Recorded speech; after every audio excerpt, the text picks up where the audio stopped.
Welcome to Beyond the Text, the podcast dedicated to exploring intellectual history with depth and context. In a world filled with quick takes, we're here to dive deeper. I'm your host, Samuel Woodall, and in each episode, we'll uncover overlooked aspects of historical and intellectual narratives. Join us as we voyage into the evolution of ideas, tracing the influences that shape them and uncovering their profound impact on the world. So let's embark on this journey together, transcending the confines of words and delving into the essence of thought. Join me as we venture beyond the text to discover the hidden stories that shape our understanding.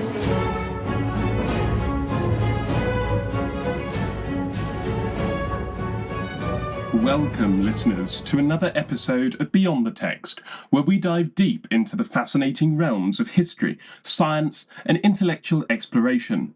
I'm your host, Samuel Woodall, and today we're embarking on a journey back in time to Edinburgh in the 19th century, a city pulsating with intellectual vigour and unorthodox ideas. Our exploration is centred around the Plinian Society, a scientific gathering that became a focal point for the evolutionary discourse during that era.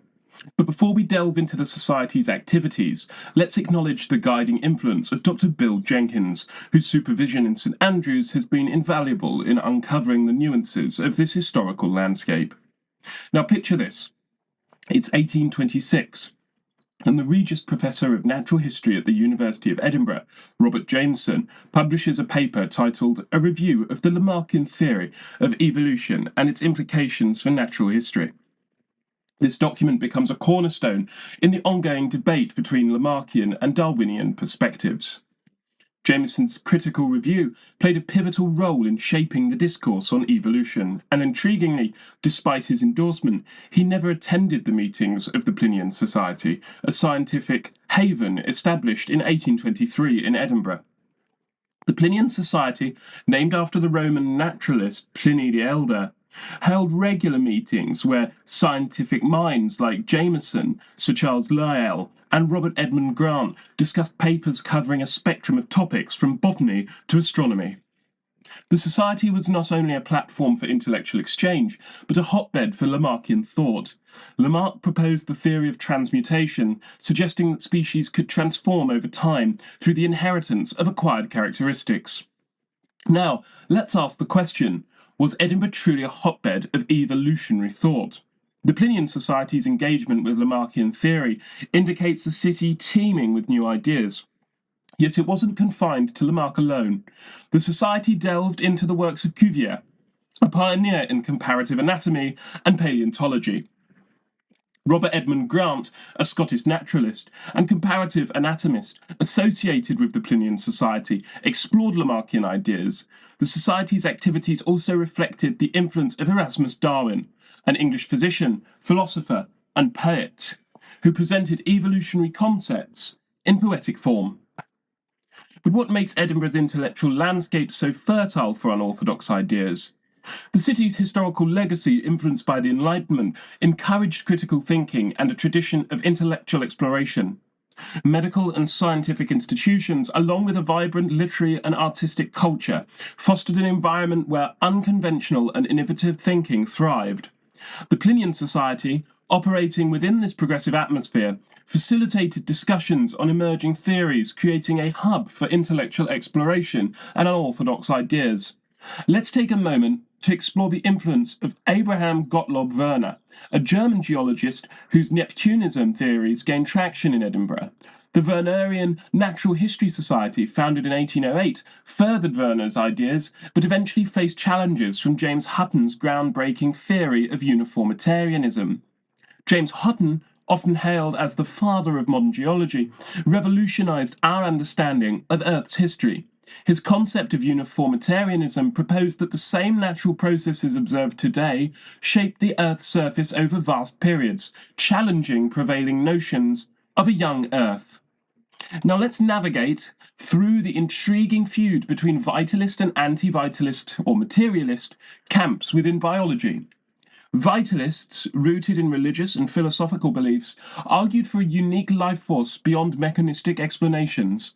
On the other hand, the emerging anti-vitalist or materialist camp, an atheistic tradition, asserted that biological phenomena could be explained solely through physics, chemistry, and the laws of nature. As we reflect on Edinburgh's rich tapestry of ideas, it becomes clear that the city's intellectual climate, influenced by Enlightenment ideals and a tradition of critical thinking, fostered a fertile ground for unorthodox and innovative thoughts. The Plinian Society, with its diverse discussions and engagement with evolutionary theories, stands as a testament to Edinburgh's historical legacy as a hub for intellectual exploration.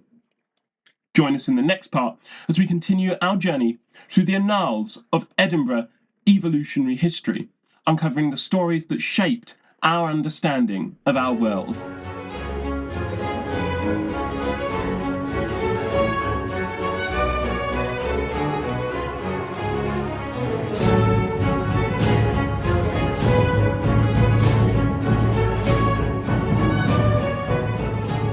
Welcome back, dear listeners, to the second part of our exploration into the intellectual tapestry of 18th and 19th century Edinburgh.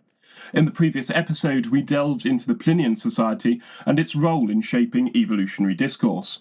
Today, we continue our journey, unravelling the threads of scientific inquiry woven by the remarkable individuals who left an indelible mark on the city. Our story begins with Lord Morton, a key figure in the revolutionary scientific scene of Edinburgh during the 18th and 19th centuries. His experiments with selective breeding, particularly with quaggers and horses, showcased the potential of controlled breeding to produce hybrids with desired traits. Lord Morton's work not only shed light on inheritance and variation, but it also sparked discussions among scientists, contributing to the broader understanding of selective breeding. The vibrant intellectual environment of Edinburgh, already steeped in the spirit of scientific exploration, became a fertile ground for such groundbreaking experiments. Lord Morton's studies were part of the scientific discourse that propelled Edinburgh's scientific scene forward during an era of transformative discoveries. Among the transcendental anatomists of the time, one notable figure emerged, Robert Knox. A Scottish anatomist and ethnologist, Knox's contributions to comparative anatomy played a significant role in the intellectual landscape of Edinburgh. His experiences in Paris during the early 19th century, studying under renowned anatomists like George Cuvier, enriched his knowledge and refined his anatomical skills. Knox's focus on comparative anatomy involved dissecting various species, including humans and animals, to identify anatomical similarities and differences. His return to Edinburgh marked the establishment of his authority in anatomical studies, evidenced by influential works such as The Races of Men, exploring physiological differences between human populations. However, controversies later surrounded Knox, particularly regarding his involvement with the illegal acquisition of cadavers, dead bodies. Despite this, his time in Paris served as a formative period for his scientific development, contributing significantly to his subsequent achievements and influence in the field of anatomy. The influence of Paris on Edinburgh's scientific scene didn't stop with Knox. The passage of the Paris journals bridged the gap between these two intellectual hubs, showcasing the interconnected nature of scientific thought during that period. Another prominent figure in Edinburgh's scientific landscape was Robert Grant, a 19th century zoologist whose meticulous research on marine biology, specifically sponges, revolutionized the understanding of sponge anatomy, physiology, and zooid classification. Grant's impact extended beyond his research as he held prestigious positions and nurtured aspiring scientists. Grant's legacy endures, shaping contemporary research in marine biology. His contributions played a pivotal role in establishing Edinburgh as a flourishing centre of intellectual inquiry during the 19th century. Now, let's turn our attention to the lingering question: what elements of Darwin's theory can be traced back to Edinburgh? The city undeniably played a role in Darwin's educational experiences, but the extent of its influence remains debated. The evolutionary clique, an intellectual group operating out of Edinburgh, may have had a profound impact on Darwin. Figures like Henry H. Cheek, a fellow student of Darwin's, held significant influence, pushing evolutionary positions that aligned with Darwin's later views. However, Darwin, wary of radical views circulating at the time, wished to downplay Edinburgh's influence on his thought.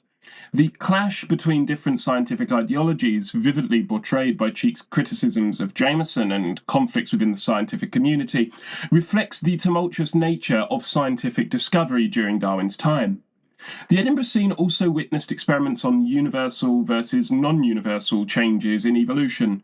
Experiments on chickens, manipulated to simulate environmental mutations, hinted at the embryonic stages of evolutionary thought that would later influence Darwin's concepts of natural selection and variation.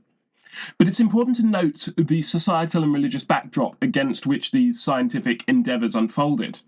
The Church of Scotland, with its power of patronage, exerted influence within the academic realm.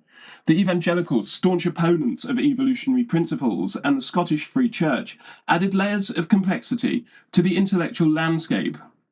So as we peer into the world of Edinburgh's scientists, we uncover a conflicted and resentful world of scientific discovery. Personal rivalries, controversies, and ideological clashes shaped the trajectory of evolutionary thought during this period. Please join me in the next episode as we will explore the legacy of evolutionary scientists and their impact on the development of a new and dark form of science, eugenics.